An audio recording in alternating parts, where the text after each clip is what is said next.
여러분들, 혹시 제 유튜브 댓글창 보셨나요? 갑자기 아저씨 옛날 영상이 막 알고리즘에 뜸? 왜 그럴까? 저는 근데 개인적으로, 제가 예전부터 주장하던 게, 저는 제 영상이 막 엄청나게 바이럴화 되는 거를 조금은 원하고 있긴 하지만은 또 반은 원하지 않아요. 그러니까 그 이유에 대해서 사실 이번 유튜브 사태가 알려주는데, 일단, 유명해지는 것을 원하는 이유. 첫 번째가, 당연히 그게 수익적으로 직결되니까. 그게 가장 크죠. 왜냐면은, 피닉스 같은 경우는 그 영상이 갑자기 알고리즘 타가지고, 마술을 하지 않으신 분들까지 영상을 보게 만들어서, 마술을 하지 않으신 분들까지 같이 구매를 해서, 제가 마술 도구를 판매할 수 있는 풀이 엄청 더 넓어졌었어요. 그런 것도 있었고, 유명해지는 것에 관련해서는 사실 저도 반반이에요. 유명해졌으면 좋겠다, 유명해지지 않았으면 좋겠다 한데, 그러니까 내 영상이 마술을 하지 않는 사람들한테까지 보여지게 원하지 않는 이유가 뭐냐면은 이게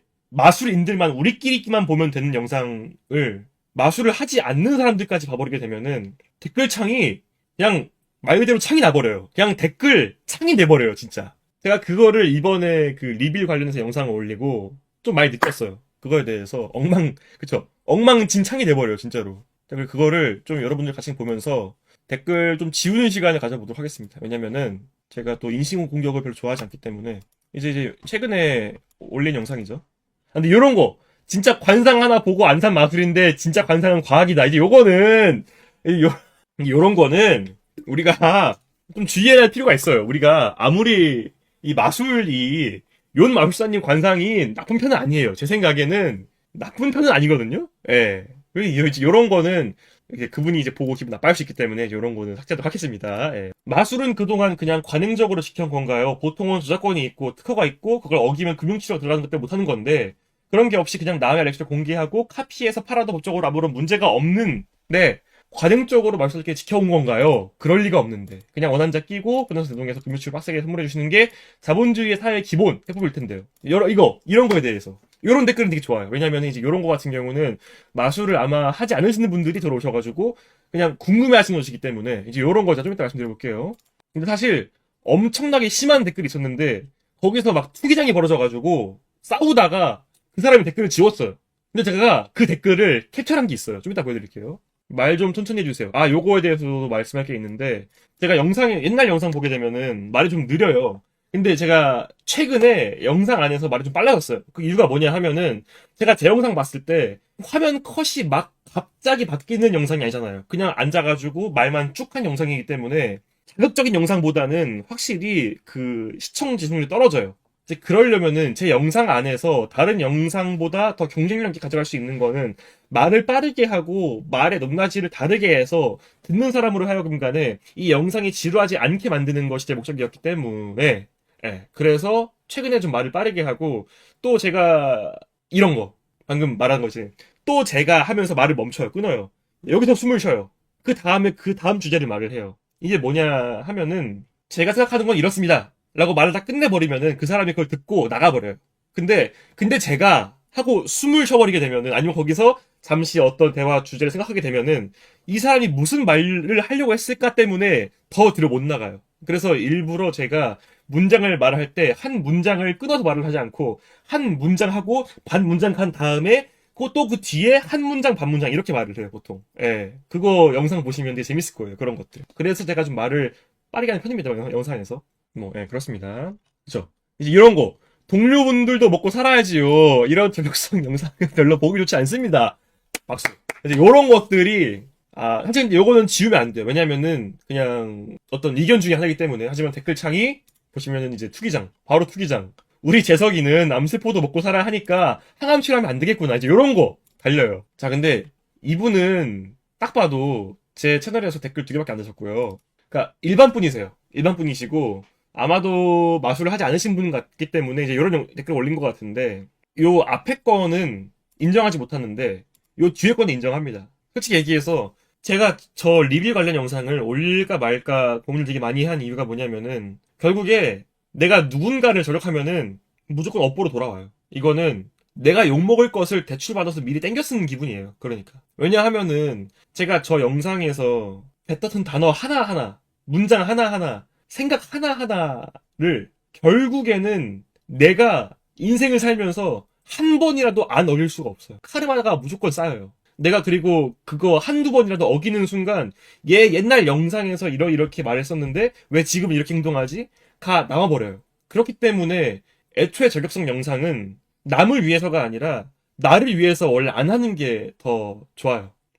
그래서 제가 지금 영상 보면은 그런 영상들을 별로 하지 않는 건데 사실 요거에 대해서도 되게 얘기할 게 있는데 뭐냐 하면은 지금 백종원님 욕 되게 많이 먹으시죠. 백종원님. 물론 백종원님이 그 어떤 법적인 규율 절차를 이제 어긴 것들이 많이 있어요. 그래서 그것 때문에 욕먹는 건 뭐 어쩔 수 없다 생각하는데 방송에서 옛날에 막 골목식당 했던 거 그런 것들이 이제 막 파묘돼가지고 막 나와가지고 얘 옛날에는 이렇게 말을 했는데 왜 지금 이렇게 행동을 하냐가 나오게 되는데 저는 사실 그거에 대해서는 생각이 좀 다른 게 뭐냐 하면은 일단 첫 번째로 방송을 나가보신 분들은 알아요. 그게 실제로 백종원 님이 하고 싶어서 한 말이 아닐 가능성이 높아요. 그러니까 높은 게 아니라 그 작가진들이 써줘요 원래. 그 여러분들 아시나요? 그러니까 물론 골목식당이 다 주작이라는 게 아니에요. 주작이 아닌데 방송하는 사람들은 직감적으로 알아요. 내가 여기서 이렇게 말을 해야 방송에 나가겠구나. 그러니까 원래 조금 지적할 거를 일부러 약간 더 과장해서 말을 하게 되는 것도 있고, 혹은 작가진이 이번 방송에서는 이제 요런 문구를 써서 이렇게 이 참가자분한테 얘기를 해주시면 좋을 것 같습니다 하고 방향을 제시하는 경우가 되게 많아요. 예, 대본 없는 방송이 어디 있습니까? 맞아요. 대본은 모든 방송마다 있어요. 단지 그 대본이 출연자한테 직접적으로 다 보여지느냐, 혹은 보여지지 않느냐. 이건 뭐 작가진들에 따라서 이제 이렇게 왔다 갔다 하는 거지만은, 예, 다 대본이 있는데, 그리고 플러스, 저는 어제의 저와 지금의 저가 다르다고 생각하거든요? 원래 그거 아세요? 원래 머리카락이나 사람 세포나 이제 이런 것들이 몇 년 주기로 바뀐대요. 그럼 테세우스의 배처럼, 테세우스 배 아시죠? 예를 들어서 내가 100년 전에 만든 배가 있는데, 배가 조금씩 낡아져가지고, 갑판 한 개를 나무랑 뜯은 다음에 고쳐요. 근데 그렇게 해서 계속 고치다 보게 되면은 100년 뒤에는 내가 처음 만들었던 배랑 지금의 배랑 다른 배일 거 아니에요. 그러면은 이 배랑 같은 배일 수 있느냐에 대해서 테세우스 배라고 하는데 사람도 7년 주기로 모든 세포가 이게 다 바뀌어요. 모든 세포인지는 모르겠지만 아무튼 간에 다 바뀌는데 그러면은 내가 어제 나도 분명 지금의 나랑 다른 게 있을 거고 사람 생각이 원래 계속 바뀌고 하는 건데 옛날에 했던 말을 파묘해가지고 꺼내와서 지금의 나랑 대입시켜가지고 왜 그때는 이렇게 말을 했는데 지금 행동하냐를 하게 되면은 답이 없어요. 그거는 진짜 어떻게 할 수가 없어요. 근데 그게 어떻게 보면은 영상에서 말을 하고 사람들한테 유명해진 사람의 숙명이라고 생각하는데 요즘 따라 그 문화가 엄청나게 많이 는 것 같아요. 파묘 문화. 옛날에 이렇게 말했는데 왜 지금 이렇게 말을 하느냐. 혹은 옛날에 이렇게 했는데 왜 지금 이렇게 행동했느냐에 대해서 좀 많은 생각을 하게 됐는데 어쩔 수가 없다고 보면서도 동시에 원래 사람은 굉장히 이기적인 동물이기 때문에 본인이 겪어보지 않은 상황에 대해서는 사실 그렇게 신경을 쓰질 못해요. 솔직히 얘기해서 우리 여기 지금 계신 100분들 모든 한마디 한마디를 인생의 소신처럼 가지고 살고 있진 않잖아요. 내가 어떤 친구한테는 이렇게 말했다가 어떤 친구한테는 이렇게 말을 했다가 하잖아요. 부모님 앞에서는 이렇게 말을 했다가. 근데 물론 그게 지금 같이 키윤키님 5,000원 감사합니다. 좀 이따 볼게요. 지금같이 유명인이 영상 앞에서 그러면 안 되겠지만은 모든 사람이 다 앞뒤가 다를 수밖에 없어요. 내로남불은 항상 벌어질 수밖에 없어요. 그쵸. 백종원님이 저는 근데 그 일부를 말하는 거예요. 백종원님이 보니까 그 사과 주스 같은 거를 허가받지 않은 도구로 막 뿌리시고 이렇게 하더라고요. 이제 그런 거에 대해서는 사실 욕을 좀 먹어도 어쩔 수가 없는 부분이고요. 어떻게 보면은 그 중에 일부는 유명인의 숙명이라고 생각하지만은 또 일부는 이 부분은 좀 너무 파묘를 하지 않았나 싶기도 합니다. 그래요. 파묘 문화랑 두 번째로 꼬리표 문화. 꼬리표. 예전에 했던 잘못이 계속 따라다니는 거. 특히 유명인한테는 더 그래요. 제가 근데 이 꼬리표 문화에 대해서 별로 좋아하지도 않고 또 제가 그 리빌 논란 관련해서 그 욤 마술사님이나 스타트 측에서 이매저너리 홀이라는 마술이 있는 걸 몰랐대 라고 이제 말을 해서 그거를 그래도 논리적으로는 믿어야 한다고 생각하는 게 뭐냐 하면은 그 강경화라고 외무부 장관이셨나? 엄청 높은 자리에 있으신 분이 계신데 그분이 뉴스에서 인터뷰하신 걸 들었는데 그분은 어떤 사람이 말을 하면은 그냥 믿는데요. 막 두세 번 꼬아서 그 사람 말에 어떤 의도가 있을까에 대해 생각하지 않는데요. 특히나 뭐 리빌 논란 같은 경우는 진짜 그 사람이 몰랐으면 어떡해요. 진짜 모르면 어떡해. 진짜 몰랐으면은 그냥 아무 죄 없는 개구리한테 불 던지는 꼴이거든요. 그렇기 때문에 그러니까 외교가 아니 저 강경환님 저격하려고 영상 만든 게 아니라 아무튼 간에 근데 그런 마인드는 되게 좋은 것 같아가지고 저도 사실 확인이 되지 않는 사람과 사이 관계에서는 내가 막 그 사람한테 막 투자를 할 게 아니고 내가 큰 손해를 끼치지 않는 입장에서는 그냥 그 사람 말을 믿는 경우가 더 많습니다. 그냥 믿어요. 그리고 무죄 추정. 일단 죄가 없다고 생각을 해야 돼요. 그러니까 그분이 마술을 원한자 허락 없이 그냥 막 유튜브에서 해법을 공개했잖아요. 근데 이제 앞으로 안 하면 된다. 앞으로 잘하면 된다. 뭐 이렇게 얘기하는 이유가 왜 그러냐면은 제가 거기서 말했지만은 우리 사회는 용서하는 게 필요해요. 용서하는 관용이 필요하고 사과하면은 그거를 잘 받아주는 문화가 더 필요하다고 생각해요. 왜냐면은 결국에는 모든 사람은 다 실수를 하기 때문에 그 사람의 과거가 어땠든지 간에 우리 왜 법에서도 공소시효라는 게 있잖아요. 공소시효 반대하시는 분들이 많잖아요. 원래 한국에서도 막 야, 누구 살인했는데 걔가 공소시효 지나면은 뭐 벌을 안 받는데 라고 지금도 많이 퍼져 있는데 살인죄에 관한 공소시효는 2015년에 폐지가 되었습니다. 2015년에 태완이법이라고 아시는 분들 아시겠지만은 1999년도에 태완이라는 애가 살았는데 대구에 어떤 사람이 갑자기 길 가던 태완이를 머리채를 잡은 다음에 뒤로 제껴서 얼굴에다가 황산을 부어가지고 도망갔어요. 그냥 아무 이유 없이. 그래서 태환이가 아마 한 50일이었나? 49일을 병상에서 지냈다가 결국에는 폐혈증으로 이제 이렇게 안 좋게 된 사건이 있었는데 그때 당시에 이제 태환이가 이제 치킨집 아저씨가 범인이다라는 말을 했었는데 결국에는 이게 범인 잡히지 않았고 지금까지 이제 인지 사건으로 남겨져 있는데 범인을 잡지 못하고 시간이 지나다 보니까 공소시효가 만료가 된 거예요. 황산을 검은색 봉투에다가 담아서 얼굴에 뿌렸대요. 근데 여기서 재밌는 게 보통 일반 사람들이라면은 황산을 검은색 봉투에 넣고 뿌릴 수가 있었을까요? 보통은 유리병에다가 넣고 뿌리는데 황산을 검은 봉투에 넣겠다는 것 자체가 되게 특이한 발상이거든요. 그래서 실제로 그 황산을 검은색 봉투 안에 담아보니까 되게 안전하게 운반을 할 수 있었거든요. 그때 당시에 실험해본 결과. 그래가지고 이 범인이 아마도 황산이나 이런 특수 처리된 약품에 대해서 더 잘 알고 있는 사람일 것 같다라는 추측이 되게 난무했는데 우리가 못 잡았습니다. 그래서 이제 공소시효가 한국에는 살인죄에 대해서는 없고요. 무기징역 관련해서는 아마 25년 지나면은 공소시효가 끝나고 이제 그렇게 되는 건데 공소시효 반대하시는 분들이 많은데 저는 공소시효에 대해서 찬성하는 이유가 뭐냐면은 애초에 나라에서 공소시효를 지정한 이유가 있어요. 몇 가지가. 30년 전에 범죄를 저지른 다음에 잘 살고 있는 사람한테 이제 와서 죄를 묻는 것 자체가 그 모든 형벌의 의미가 사실 교화의 의미가 담겨 있는데 이미 30년 동안 자동적으로 교화가 됐어 사람이. 그러면 그 교화된 사람한테도 죄를 물 수 있느냐가 제가 가장 좋아하는 이유였고요. 두 번째로 30년 전의 법이랑 지금의 법이랑 다른데 어떻게 그때의 법을 기준으로 지금 형벌을 낼 수 있냐가 두 번째 이유였고 세 번째로 그때 당시에 사건 자료만으로 지금 이제 와서 그 용의자를 잡아봤자 그 용의자가 변론을 할 증거가 없어요. 이미 너무 오랜 시간이 지났기 때문에 그거 플러스 여러분 혹시 멕시코나 약간 유럽 쪽 국가가 탈옥이 불법이 아니래요. 감옥에 갇힌 사람이 탈출을 하는 게 불법이 아니에요. 그 멕시코랑 뭐 어디 다른 몇몇 국가였는데 한국은 불법입니다. 그 이유가 뭐냐 하면은 모든 인간은 기본적으로 자유를 추구할 권리가 있어서 그렇대. 예. 탈출할 자유. 그러니까 탈출할 자유가 아니라 모든 인간은 자유를 누릴 권리가 있기 때문에 탈옥을 해도 법적으로 걸리지 않아요. 이제 물론 탈옥을 하다가 막 간수를 패던가 뭐 기물파손을 하게 되면 그거는 이제 법으로 걸리는데 근데 진짜 지도서도 모르게 탈옥을 하게 되면은 법에 안 걸린대요. 근데 그 이유가 참 어떻게 보면은 되게 재밌고 좋은 것 같아요. 그러니까 딱 생각했을 때 기본적으로 야 범죄를 저지른 사람이 감옥에 갇힌 사람이 탈출하면 그게 왜 법에 안 걸리지 하겠지만은 모든 인간은 행복을 추구할 권리가 있기 때문에 탈옥을 해도 잡지 않는 거예요. 잡아오긴 하죠. 잡긴 하겠죠. 잡긴 하는데 예. 그런 범죄를 저지를 자유가 있다는 말이랑 같은 말 아닌가. 뭐 그거에 대해서는 더 철학적으로 깊은 논쟁이 필요하겠죠. 범죄를 저지를 자유도 자유인가? 또 사실 저는 이제 INTP로서 너무 좋아하는 철학적인 이제 그런 논리 주제거든요. 이런 주제를 가지고 밤새 얘기하면 되게 재밌어요. 내가 근데 이거 왜 얘기하기 시작했지? 아무튼 간에 탈옥?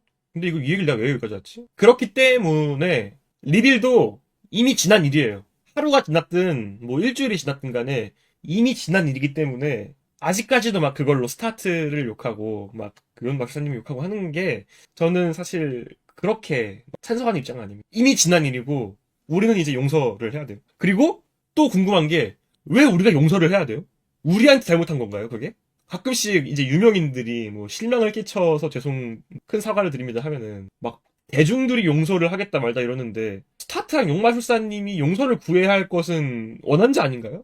왜 우리한테 용서를 막 우리가 뭐라고 무슨 뭐 사과 대법관도 아니고 우리는 그냥 관망할 뿐이에요. 네, 그래가지고 우리는 물론 뭐 어떤 논거에 대해서 의견을 낼 수 있겠지만은 막 누구 한 명 삐끗했다고 막 죽자 살자 막 달려들어가지고 막 욕하고 쓰레기 던지고 패들치고 이러면은 그런 걸 좋지 않는 입장이다. 예.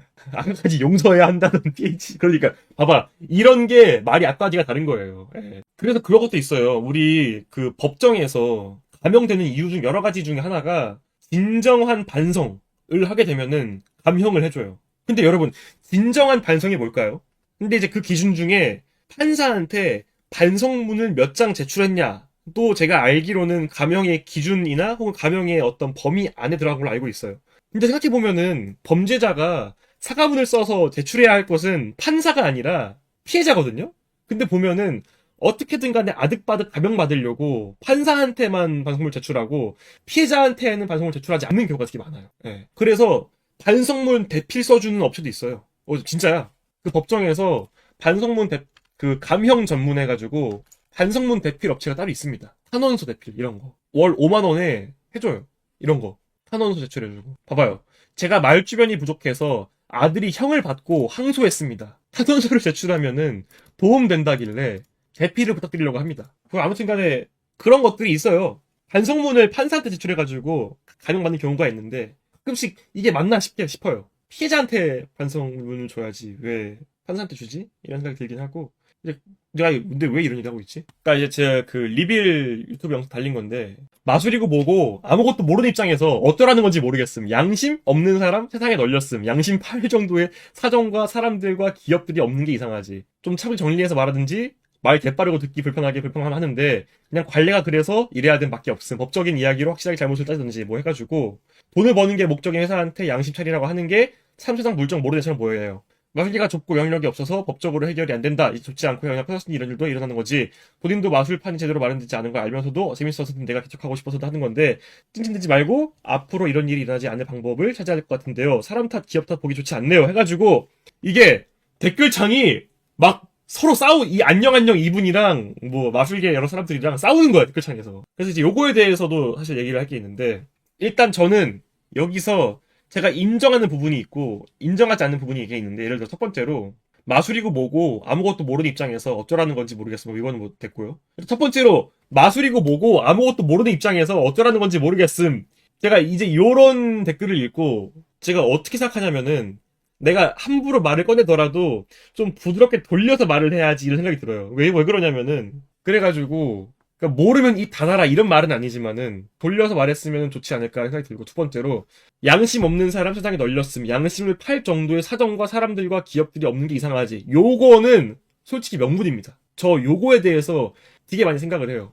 양심 없는 사람 세상에 널렸고요. 양심을 팔 정도의 사정과 사람들과 기업이 없는 게 이상하지가 저는 되게 여러분들은 모르겠지만 저한테는 굉장히 크게 다가오는 문장인 게 만약에 어떤 사람이 저한테 다른 사람이 만든 마술 해법 100만 원 줄 테니까 유튜브에 올리래.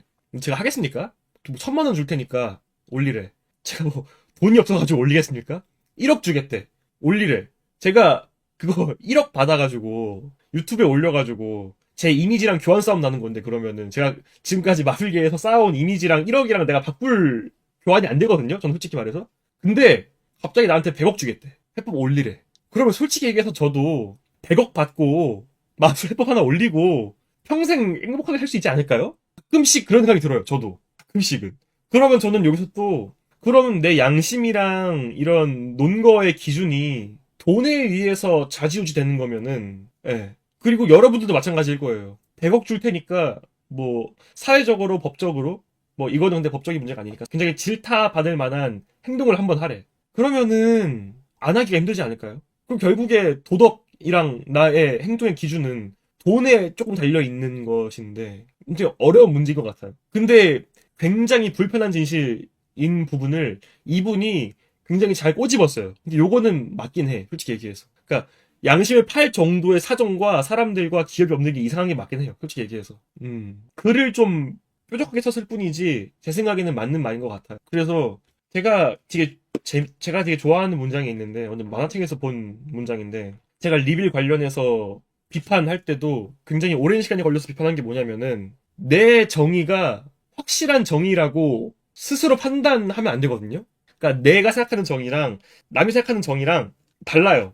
다른데 내 정의가 가장 옳다라고 판단을 해서 그 정의를 끝까지 밀고 가서 남의 정의를 보고 비판하는 사람이 되면 안 되거든요. 예. 혹시나 내 정의가 잘못됐을까봐 생각을 되게 많이 했어요. 그래가지고 리빌 관련해서도 올릴 때 좀 생각을 되게 많이 했었는데, 아무튼 간에 그것 때문에, 그래서 요 문장은 저도 요즘 따라 좀 생각이 많아지는 문장이에요. 돈을 버는 게 목적인 회사한테 양심 차리라고 뭐라 하는 게 참 세상 물정 모르는 애처럼 보이네요. 일단 제가 가장 첫 번째로, 제가 왜 스타트랑 요 마술사님한테 양심을 차리라고 했냐면은 돈을 더 벌기 위해서 그런 거예요. 왜 그러냐 하면은 양심을 차리지 않은, 혹은 도덕적이지 않은 행동을 한 기업이랑 어떤 유명인 개인한테는 사람들이 돈을 잘 안 쓰게 돼요, 사람들이. 아니, 물론 마술판에 도덕적인 문제로 타격이 가지는 잘 않습니다. 하지만 그렇지만은 우리 인간이 그렇게 합리적으로 생각하고 활동하는 동물이 아니에요. 뭐 예를 들어서 여러분 그거 아시나요? 참가자 A한테 10만 원을 주고 B를 내보내, 이렇게. 그래서 둘이 마주보게 해. 그래서 게임인데 A한테 10만 원 중에 얼마를 B한테 줄지 정하라 그래요. 그래서 B가 오케이 하게 되면은 B랑 A랑 오케이 해가지고 가지고 나가면 되는 거고, 근데 만약에 A가 제시한 금액을 B가 거부해. 야, A가 예를 들어서 내가 1,000원 줄게. 근데 B가 응, 안 받아 하면은 A도 B도 돈을 못 받아요. 그러고 나가는 건데, 그 되게 재밌는 실험인데, 상식적으로 A는 10원을 제시하고 B는 수락하는 게 맞아요.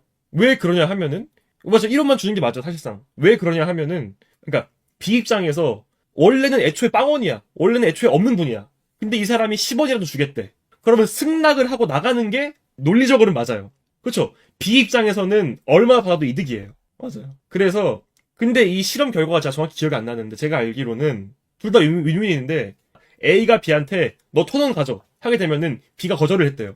왜 그럴까요? 그러니까 이 실험이 되게 재밌던 게 뭐냐면은, 결국에 사람은 논리로서 행동한 동물이 아니에요. 이게 어느 정도까지, 예를 들어서 B 입장에서는 생각해보니까 이 새끼 99,000원 가져가고 내가 1,000원 가져가? 그냥 1,000원 안 받고 말지.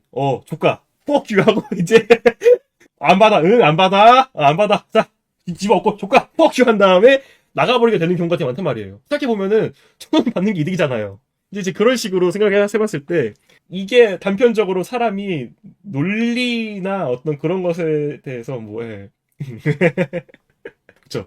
틀리면은 내가 손해를 얹더라도 뒤집어 엎는 거예요. 원래 그런 동물이에요. 아무튼 간에. 그렇기 때문에 지금 다시 한번 이 댓글로 돌아와서, 돈을 버는 게 목적인 회사한테 양심 차리라고 뭐라 하는 게 세상 물정 모르는 애처럼 보이는 게, 이게 뭐냐면은, 모든 기업과 회사는 이윤을 목적으로 하는 게 맞아요. 저도 사실 렉처 내고 책 내고 카드 내고 하는 게 이윤을 목적으로 하는 게 맞지만은, 제가 지금 그 마술 공연 티켓 사가지고 뿌린 게 지금 1,000만 원어치 이상 되거든요. 그리고 이번 이벤트로 300 이상 썼고, 기부도 계속 하고 하는 이유가, 결국에는 내 이미지라는 게 마술계 안에 존재하고, 굉장히 차가운 이야기지만은 내 이미지가 좋아야만이 내 작품이 더 좋아 보이는 거고, 그런 거를 무시할 수가 없어요. 저도 INTP라 가지고 이런 걸 별로 좋아하지 않아요. 내 이미지가 아무리 좋든 간에 작품만 잘 내면 되지? 이 주의긴 해요. 솔직히 얘기해서. 하지만 사람들이 그 주의가 아니란 걸 다 알고 있어요. 내가 이렇게 차갑게 생각하라고 해도 받아들이는 사람들이 전부 다 나 같은 사람들이 아니라는 걸 알기 때문에, 그런 이유 때문입니다. 네. 그래서 여기 이제 법적인 문제. 마비례가 좁고 영향력이 없어서 법적으로 해결이 안 된다? 이제 요거는 되게 재밌는 건데, 여러분 이제 여기서 본론 나옵니다. 자, 마술은 법적으로 보호가 가능할까요? 특허로 보호가 가능할까요? 결론적으로는 거의 불가능합니다. 거의 불가능해요. 왜 그러냐 하면, 일단 첫 번째로 저작권은 보호받을 수 있어요. 근데 저작권은 아이디어에 대해서 보호를 하는 게 아니라 내 저작물에 대해서 보호를 해요. 그러니까 즉 예를 들어서 내가 책을 냈어. 근데 그 책을 누가 복사해서 팔았어. 그러면은 법에 걸리는 게 맞습니다. 근데 그 안에 있는 아이디어들, 키 아이디어를 빼서 누가 스틸해가지고 조금만 바꿔서 한다고 해도 마술은 보호받기가 힘들고, 아니 그러면 특허를 내면 되지 않냐 하겠지만은, 특허는 되게 재밌는 역설인 게 마술로 특허를 내는 순간 그게 마술이 아니게 돼버려요. 그게 무슨 말이냐면 예를 들어서 자 여러분들 미친 개신기해. 손가락이 막 떨어져요. 미친 손가락. 네? 자 제가 이거 처음 만들었습니다. 처음 만들었어요. 제 거예요. 네, 제 겁니다. 했는데 누가 자 요거 제가 만들었어요. 이래요. 그러면은 처음 만든 사람이 야 이 새끼야 그거 내가 만든 거잖아요 하는데 B가 아이 저는 해법이 다릅니다. 연출은 똑같지만은 해법이 달라요. 그래서 다른 마술이에요. 그래서 처음 만든 사람이 그거 뭔데 하면은 아이 그거는 알려드릴 수가 없어요. 왜냐면 마술이니까. 이 지랄이 나버려요. 이 지랄. 자 근데 이제 그러면은 그러니까 그냥 이거는 해법이 달라요. 해버리게 되면은 뭐 만물이 다 해결돼 버려요. 그냥. 그러면은 내가 내 마술의 권리를 보호받으려면은 명확한 해법을 특허를 낼 때 써놔야 돼요. 근데 문제는 그거가 누구나 다 열람이 가능해요. 그러니까 누가 이걸 봤어. 개신기해. 이거 어떻게 하는 거지? 바로 특허청 들어가서 검색해봐. 그럼 나와요. 그럼 이게 마술이 아니게 돼버려요. 그러니까 이 역설 때문에 마술은 특허를 낼 수가 없습니다. 실제로 낸 사람이 몇 개 있어요. 근데 그게 아마도 그 마술적인 아이디어가 아니라 어떤 도구나 이제 그런 것들에 대한 특허일 거예요. 제가 알기로는. 아무튼 간에. 그래서 마술계 안에서만큼은 불문율이 존재해요. 근데 이 불문율은 모든 분야에나 어디 갔나 다 있어요. 제가 최근에 야구 보러 갔는데 그 점수 차가 많이 나는 상황에서는 도루를 하면 안 된다고 하더라고요. 나는 근데 왜 도루를 하면 안 되지? 이 생각 들었어요. 도루하면 안 되나? 근데 그게 야구 업계에서는 불문율이래요. 그래서 뭐 안 지키면은 욕을 존나 써먹지만은 뭐 안 지켜도 문제가 없긴 하겠지만은 뭐 아무튼 간에 모든 업계에는 불문율이 있는데 그 불문율을 마술을 그 업계가 아닌 사람이 이해하기는 힘들어요. 그래서 이런 댓글이 달리는 겁니다. 그래서 이런 댓글을 다는 사람들한테 막 도덕적이나 이런 걸로 비난을 할 필요가 없는 이유가 뭐냐면은 이 분야를 100%다 이해할 수 없기 때문이에요. 사실 모든 사람이 다. 예. 다시 한번 돌아와서 그쵸. 막 리액션 하는 거 빠던 하면 안 된다 그러고. 최근에 알았어요 저는. 전 처음에 이해가 안 갔어요. 빠던 하면 안 되나? 그리고 만약에 제가 야구를 처음 해요. 제가 운 좋아서 안타를 쳤어. 바로 빠던. 바로 그냥 빠던. 바로. 왜냐 난 모르니까. 그 분야를 모르니까. 근데 모든 분야에는 불문율이 있는데 마술계의 불문율 같은 거예요. 그러니까 이게 다른 사람이 낸 아이디어를 나는 내지 않아야겠다. 그 사람의 수익적인 부분을 보장해 줘야겠다가 현재까지 이어지고 있는 마술사들끼리의 하나의 약속이에요. 그리고 이 불문율은 법적으로는 지정되어 있지 않았어요. 근데 법적인 판례가 몇 개 있습니다. 좀 이따 알려드릴게요. 예. 근본적으로 마술업계가 예.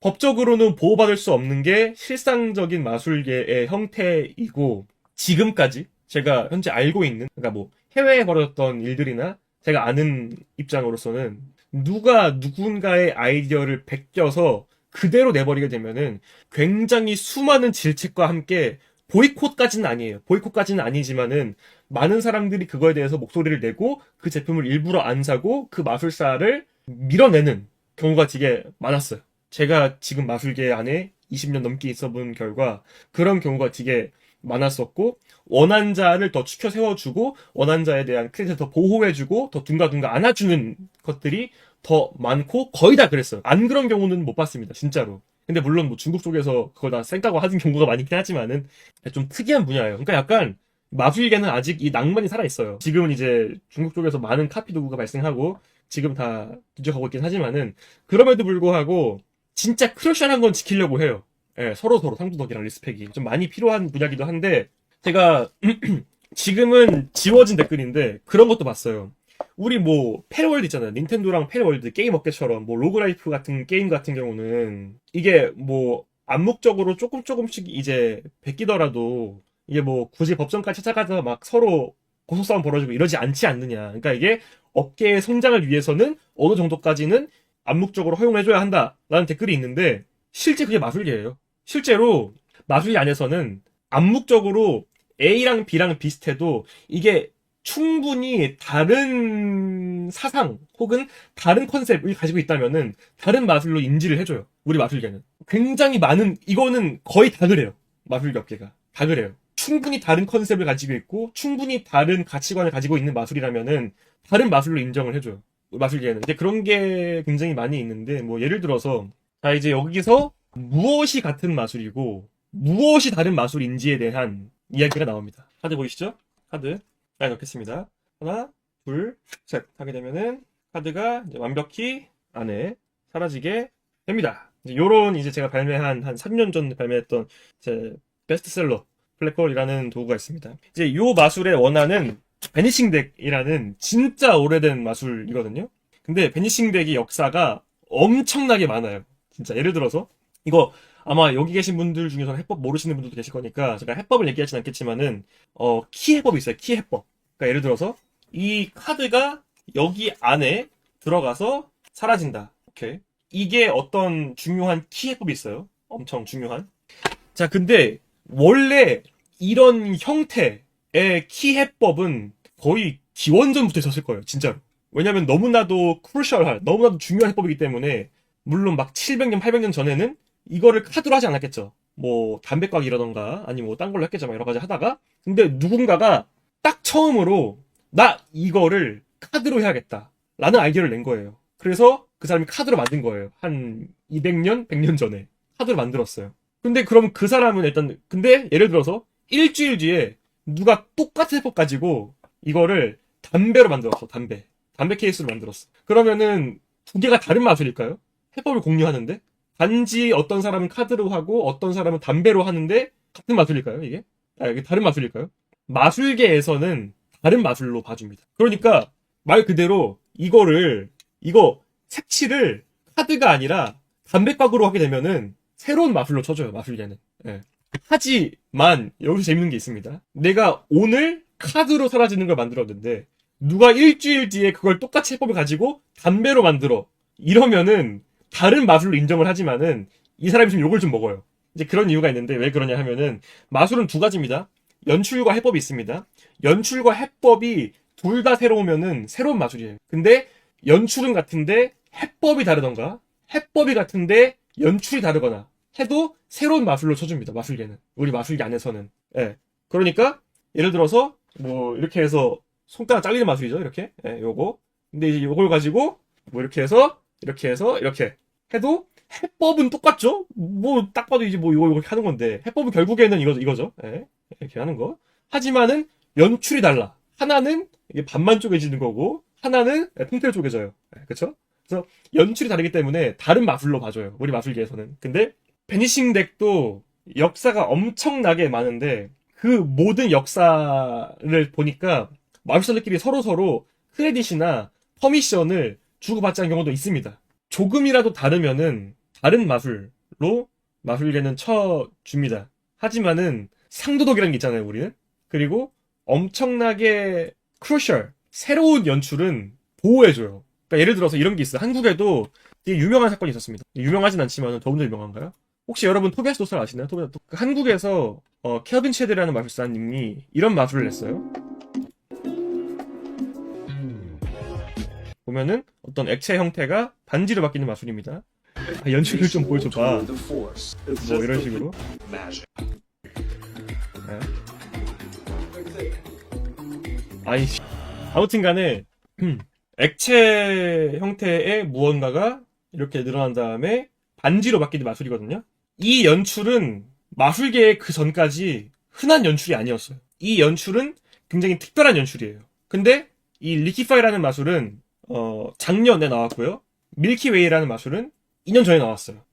그러면은 밀키웨이를 도스탈이 베낀 거네요. 하지만 토비아스 도스탈이 그 전에 한 2개월 전쯤에 이 영상인가?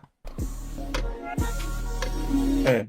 이미 크리스 람테이라는 사람의 영상에서 2022년 9월 9일에 했습니다.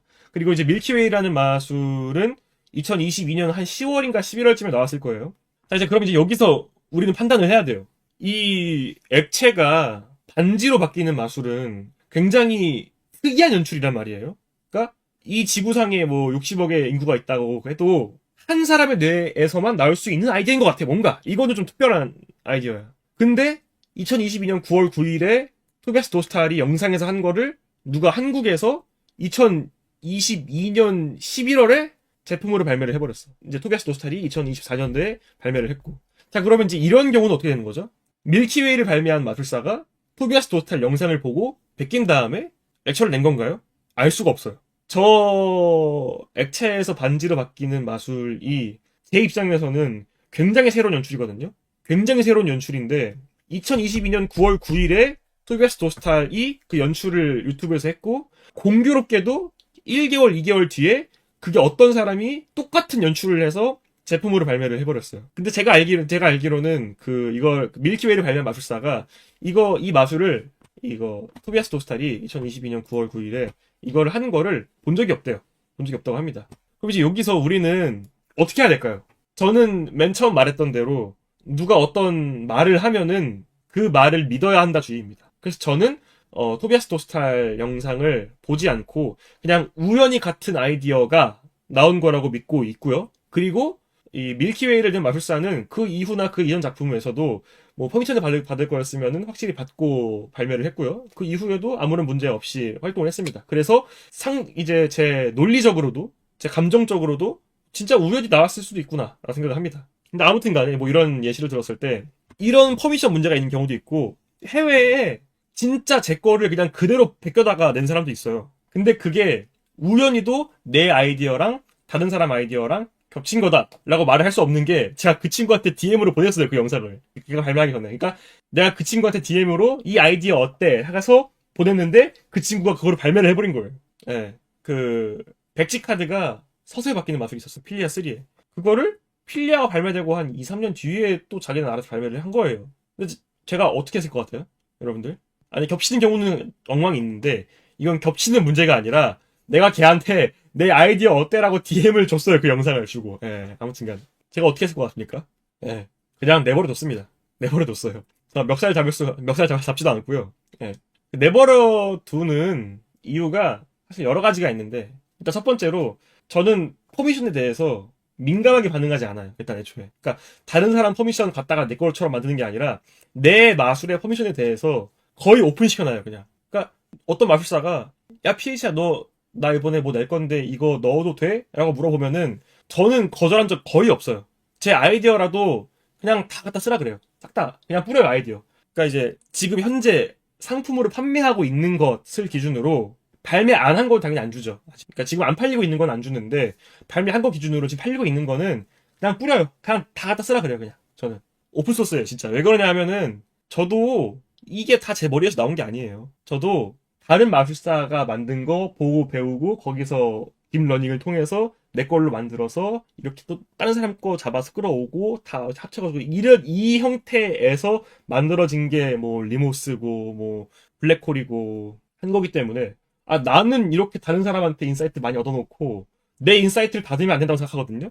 그래서 맞아요. 거의 내 어깨에 서 있는 거예요. 버블준주님이 확실히 배우신 분이야. 다른 사람도 내 머릿속에 있는 거를 다 사용할 수 있게 해주기 때문에 저는 웬만해서는 퍼미션 같은 거, 제가 그 방송에서 얘기한 적도 있어요. 제 아이디어, 그냥 갖다 쓰세요. 그냥, 저한테 물어보면 좋겠지만은, 물어보지 않고, 그냥 렉처 내신 다음에, 크레딧에만 적어주시면은, 그냥 다 열어놓을 테니까, 부담 가지지 말고, 제 아이디어 그냥 다 사용하라 그래요. 예. 그 이유가, 제 입장에서, 제가 맨 처음에도 말했지만은, 저는 돈 한 푼 못 벌어도 마술 계속 할 거예요.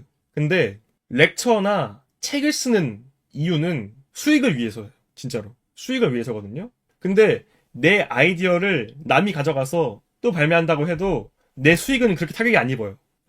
내 수익이 그렇게 타격이 없는 선인데 내가 뭐하러 그 사람이 내는 걸 반대를 해요. 내 수익도 그대로고 그 사람도 돈 벌려고 하는 거죠, 그냥. 근데 이제 이건 온전히 제 생각인 거고 다른 사람의 마술의 크레딧 퍼미션은 다른 마술사들 또한 저처럼 생각하지 않기 때문에 최대한 크레딧 받을 거 다 받고 퍼미션 받을 거 다 받고 이제 그런 식으로 해서 하는 게 이제 보통 마술계의 순리인 거죠. 예. 나는 오히려 제 아이디어 변형해서 다른 사람이 액션을 내는 것보다 내 책 한 권 중고 거래하는 게 더 나한테 수익적으로 타격이 와요. 예. 차라리 중고 거래를 하지 마세요, 그냥. 예, 그렇기 때문에 제 아이디어 뭐 다 갖다 쓰셔도 괜찮으니까 그냥 뭐 크레딧만 남겨주시면은 저는 다 오케이 해주는 입장입니다. 가장 좋은 거는 이제 허락받는 거고 그렇죠. 이제 그래서 방금 말했던 것처럼 A랑 B의 마술이 조금만 달라도 다른 마술이 되는 건데 자 그러면은 다른 마술의 기준이 뭘까요? 그러니까 얼마나 달라야 다른 마술이고 얼마나 같아야 같은 마술일까요? 이게 기준이 없어요. 그러니까 예를 들어서 진짜 조금만 바꿔놓고도 이거 내가 만든 거야 하고 우겨도 그 사람의 기준에서는 그게 다른 마술이면은 다른 마술인 게 맞는 거예요. 왜냐면 법적으로 아무런 장치도 없고 근데 당연히 마술계 안에서 용인해주는 암묵적인 룰이 있긴 하지만은 그냥 그거는 진짜 마술계 암묵적인 룰일 뿐이고 본인이 그렇다고 신념을 가지고 믿기 시작하면은 본인한테 그게 다른 마술인 거예요. 그렇기 때문에 거의 베낀 다음에 살짝 바꿔놓고 렉처를 내도 나는 이게 다른 마술이라고 생각한다 하면은 그 사람의 말을 존중해 주긴 해야 돼요. 근데 문제는 그런 것이 계속 쌓이고 하다 보면은 사람들이 알겠죠. 아, 저 마술사가 뭔가 도덕적으로 문제가 있겠다. 이것으로만 현재까지는 마술계에서 좀 많이 판단을 하고 있는 게 실정입니다. 사람마다 기준이 달라요. 그러니까 예를 들어서 명백히 누가 와도 A 도구랑 B 도구가 카피 도구야. 예를 들어서 A 도구가 저작권이 끝나지도 않았어. A랑 B 도구가 똑같은 마술이야. 근데도 불구하고 B 도구가 A 도구의 카피본이다. 라는 것을 확실하게 법적으로 주장할 수가 없어요.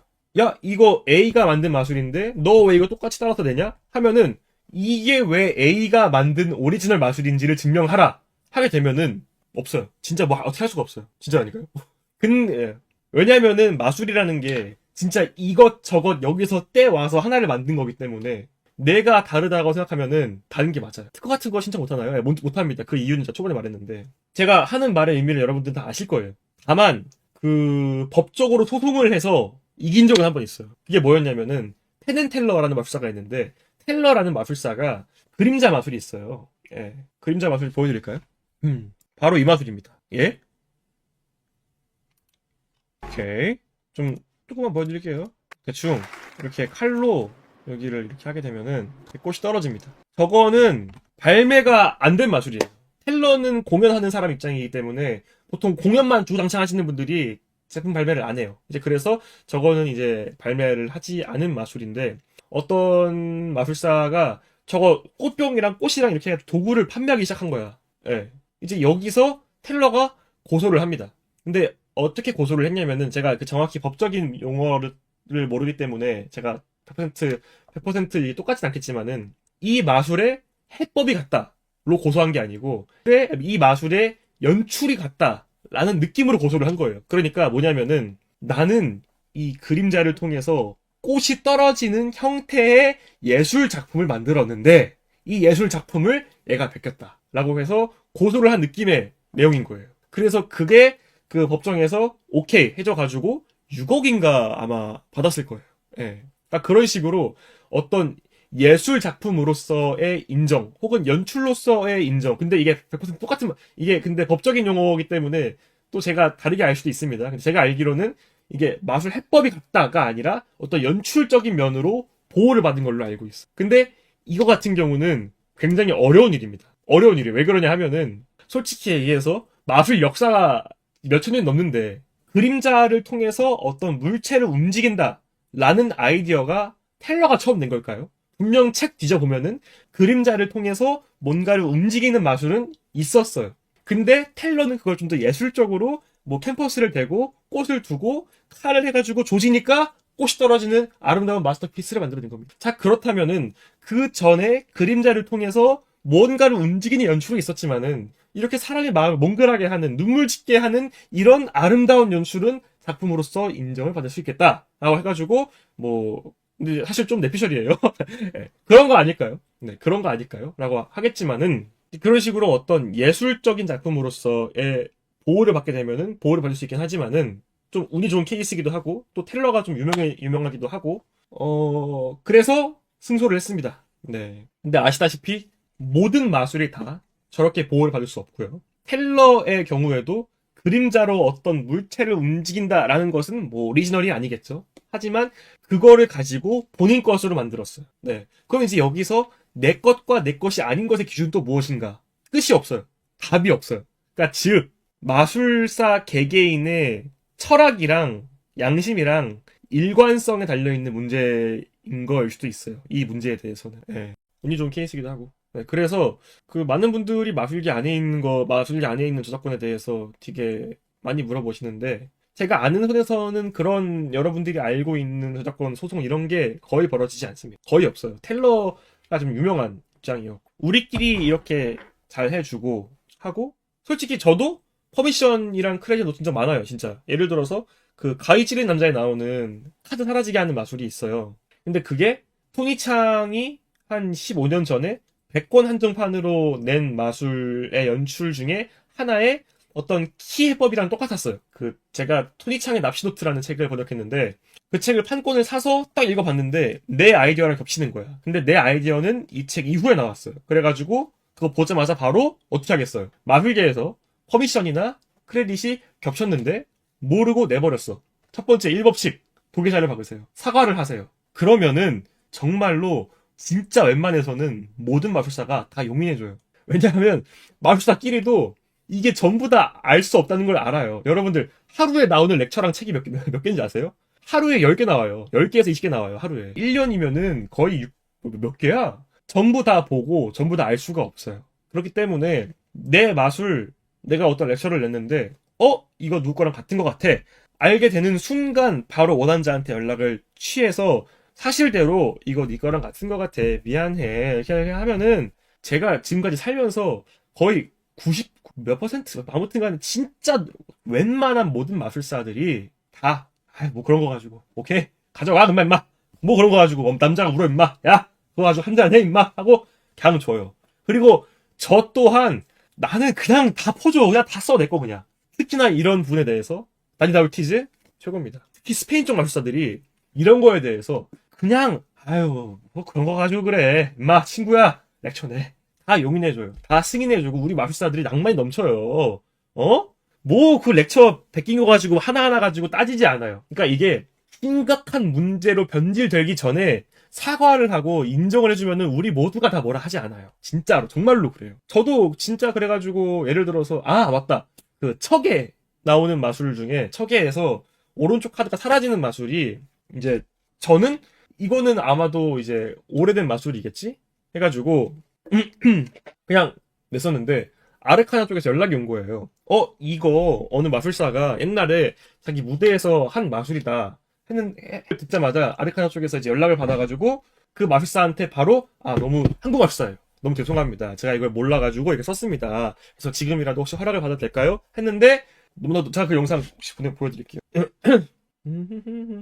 척에 해법 영상이 있어요. 척에 구매하신 분들은 그 댓글창에 있습니다. 넉막신을 여기 있다. 이 영상이거든요. 펠릭스 하기도 쉽게 두 번째로 나세. 네.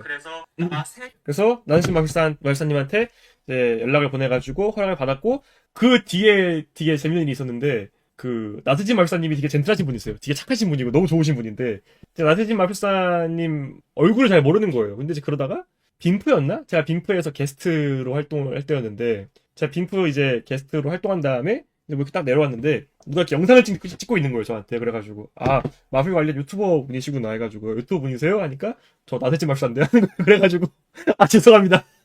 나세진 마술사 죄송합니다. 도계자를 박았습니다. 제가 두 번이나 신뢰를 제가 범한 그런 일이 있었고요. 아무튼 간에 나세진 마술사님 다시 한번 이 자리 빌어서 감사드리고요. 팔릭스 보덴도 뭐 잘 살고 있니? 고맙다. 뭐 그런 적도 있고. 저도 다른 것도 뭐 있을까? 뭐 토니창도 있었고 그랬습니다. 저도 크레딧이나 퍼미션 진짜 모르고 낸 적 많이 있어요. 그리고 이제 마술기 안에서도 그런 일이 비일비재하기 때문에 진짜 진정한 사과와 리스펙만 있으면은 마술계는 아무런 문제 없이 잘 굴러갈 수 있는 그런 형태라고 저는 믿고 있습니다. 최대한 퍼미션이나 크레딧 같은 경우는 컨저링 아치브에 검색을 하시거나 주변의 마술사들, 유명 마술사들한테 물어보게 되면은 보통 다 걸러져요. 저 같은 경우는 니콜라스 오르네스랑 요즘은 안 물어본다. 뭐 최현우 마술사님이나 렉노의 헤카테형한테도 많이 물어보고 또 아르카나한테도 물어보고 이렇게 보통 이렇게 물어보게 되면은 웬만해서는 다 걸러져요. 이게 어디다 마술이다. 근데 우리 다 기계가 아니고 사람이다 보니까 알 수 없는 것들은 이제 뭐 문제가 생긴 경우에는 원한자한테 허락받는 경우 하게 되면은 그냥 막 뭐 죽이고 살리고 이 새끼 표절했네 없어요. 그냥 다들 다 둥글게 하는 이제 그런 겁니다. 댓글 한번 읽어볼게요. 몇몇 마술 판매 페이지에는 방송이나 공연에서 사용할 수 있는 권리는 포함되어 있지 않다라고 하는데, 만약 그 마술이 아닌 그 마술과 흡사한 마술을 연출하는 경우는 괜찮은 거예요. 아, 보통 산스마인드나 그 유명한 좀 비싼 마술들이 TV에서 연출하는 권리는 포함되어 있지 않습니다라고 표기를 해놔요. 근데 보통 이제 그런 것들이 연출을 조금 다르게 할 수가 없는 것들이에요. 그게 그냥 약간 블랙홀처럼 이 마술은 이걸로만 해야 돼 하는 느낌의 마술 도구들이어가지고 다르게 하려고 해도 다르게 할 수가 없습니다. 보통 그런 것들. 제가 이제 마술을 배워보고 시작하려고 하는데, 시작 마술책으로 레퍼토리 산다면 어느 정도까지 걸릴까요? 시작으로 사지 마세요. 근데 저는 두 가지가 있다고 생각을 해요. 지식의 갈증을 해소하기 위해서 읽어보는 것은 저는 굉장히 좋은 일이라고 생각하고 추천드립니다. 하지만 마술을 배우기 위해서라면은 솔직히 랩노 무료 강의도 굉장히 많이 있고요. 레퍼토리는 좀 많이 무리입니다. 근데 지식의 갈증을 채우기 위해서 구매해서 읽어본다? 너무 좋아요. 하지만 마술을 배우기 위해서 좀 애매하다. 또 뭐 있을까요? 또 질문 없나? 덜크스에 나오는 마술 실제로 해보셨나요? 해본 적 없습니다. 해본 적 없는데 마술도 이제는 약간 미술계처럼 초현실주의 그런 게 좀 조금씩 약간 적용되는 것 같아요. 그러니까 실제로 하기가 어려워도 혹은 실제로 할 수 없는 마술도 조금씩 마술로 인정받는 것 같아요.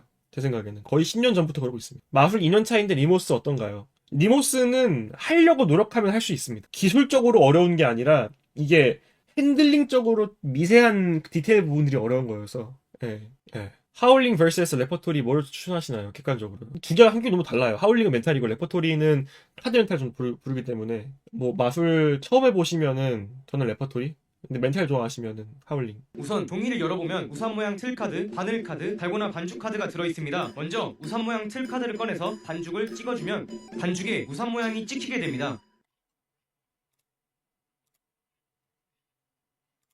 그리고 우리끼리 좀 그거 좀 합시다. 다른 사람 마술 영상 댓글에 와 이거 누구 마술이네 막 이런 거 달지 맙시다 우리. 근데 제가 중요시 여기는 게, 제가 프로듀싱한 공연이나 마술 같은 거 마술사들한테 이제 주고 나서 저는 제 이름 안 달아도 상관없거든요, 진짜로. 그게 왜 그러냐 하면은, 저는 무대 위에서 어떤 마술사가 마술을 할 때 관객들이 봤을 때 그 마술이, 그러니까 그 마술사의 능력으로 한 것처럼 보여졌으면 좋겠어요. 근데 실제로는 뒤에서 저 같은 사람이 뒤에서 마술 만들어주고 프로듀싱하고 디벨롭 해주는 다음에 이제 그걸 마술사가 받아서 하는 거잖아요. 근데 무대 위에서만큼은 제가 보이지 않았으면 해요. 마술사가 관객한테 마술을 하는 거지. 저까지 굳이 막 제가 앞에 나와서 이 마술은 누가 만들었고 이걸 말하는 것 자체가 마술사의 환상을 깨는 것 같아요. 그래가지고 저는 제가 만든 마술 남한테 준 다음에 굳이 제가 만든 마술이라고 안 해도 된다고 하면서 그냥 줘버리고, 특히나 이제 이런 영상 같은 경우는 뭐 굳이 관객이 아니라 그냥 보는 시청자도 와, 이 마술사 대단하다라는 느낌이 들었으면 좋겠어요. 이제 그렇기 때문에 뭐 제가 만든 마술이다, 막 누가 만든 마술이다 이런 댓글은 안 다는 게 좋지 않나. 막 누구 마술이야, 막 이런 거는. 예. 이거는 또 크레딧이랑 퍼미션이랑 좀 다른 문제라고 생각합니다. 30대. 아, 근데 이거 진짜 제가 이거 좀 비하인드 스토리인데, 25. 겁도 없구라 요즘 비하인드 스토리입니다. 겁도 없구라 마술 편에 저도 참여를 했었거든요, 이때. 깜짝 놀라겠네. 제가 뭐 여기 있는 거 마술을 막 제가 다 만든 게 아닙니다. 그냥 의견들 뭐 요거 하면 어떨까요? 뭐 하면 어떨까요? 약간 이런, 그래서 제가 입 벌리고 앞에서 보고 있었습니다. 이 비하인드가 있어요. 비하인드가 뭐냐면은, 사실 저는 저기 안 가도 됐었어요. 굳이 제가 저기 안 가더라도 아무런 문제가 없었어요. 그러니까 예를 들어서 여기에서 나온 제가 만든 마술도 그냥 전달해드리고, 제가 여기서 제가 만든 거잖아요. 요거 카드, 요거 그냥 킥으로 드리면 됐었거든요. 근데 솔직히 얘기해서 제가 저기를 안 가고 싶겠습니까? 사쿠라랑 민니가 나오는데 제가 안 가고 싶겠어요? 솔직히 얘기해서 너무 가고 싶죠. 근데 저거는 지금 일을 하는 거란 말이에요. 그러니까 무슨 어디서 그냥 사쿠라랑 민니 보고 싶다고 갈 수 있는 분위기가 아니에요. 그냥 어디 그냥 팬인데 가면 안 될까요? 하면은 안 돼요. 안 돼요. 그렇기 때문에. 근데 제가 굳이 저길 가서 제가 출연하는 것도 아니고 어떻게 갈 수 있겠어요. 그냥 나는 그냥 마술 만들어 드리고 카드 드리고 이제 그러고 있어야겠다 했는데, 갓채연우. 와, 굳이 제가 그렇게 필요하진 않지만은 굳이 아, PH야. 카드를 좀 사용을 하고 싶은데, 여기 스튜디오 와서 카드 좀 빌려줘라. 굳이 이거 사실, 여기 있는 거 카드? 바이시클 상관없어요. 여기 있는 거, 뭐 플라스틱 같은 상관없습니다. 근데, 무조건 필트레를 사용하셔야겠대. 무조건 피더크랑 필트레가 아니면 마술을 못 하시겠대. 와. 그래서 제가, 아, 그러면 당연히 가야죠. 해가지고, 제가, 당연히 가야죠. 예, 당연히 가서, 이제, 카드 전달해 드리고, 당당히 이제 앞자리에서 햄버거 먹으면서, 이제, 구경을 했다는, 이제 그런 좋은 스토리가. 사실, 제가 최근 느낀 건데, 기술 관련해서는, 저보다 잘하는 애들이, 그냥 세고 셌어요. 기술만 깎는 애들이 따로 있어요. 기술 깎기들은 진짜 못 이겨요. 진짜로. 걔네들은 완전 느낌도 되게 부드럽던데? 나보다 잘하던데, 걔네. 그러니까 내가 잘하는 게 아닌 것 같아. 사실 실제로 뭐 잘하는 것도 아니고, 기술만 깎는 애들은 걸리면은 그냥 발리는 거예요. 아무튼 간에 오늘 봐주셔서 감사드리고요. 뭐 딴 거 할 거 있나? 인비지블 렉도 탱커브 카드고. 춤을 안 췄다고요? 안 됩니다. 춤은 안 돼요. 이미지블 딱 이렇게 한번 해볼까? 구다이아몬드 카드를. 네, 이쪽으로 보여드릴게요. 네, 이렇게. 실제로 한 장을 넣어놨습니다, 미리.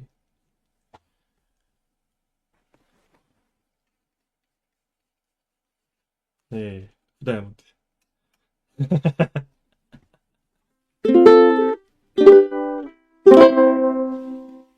빠이빠이.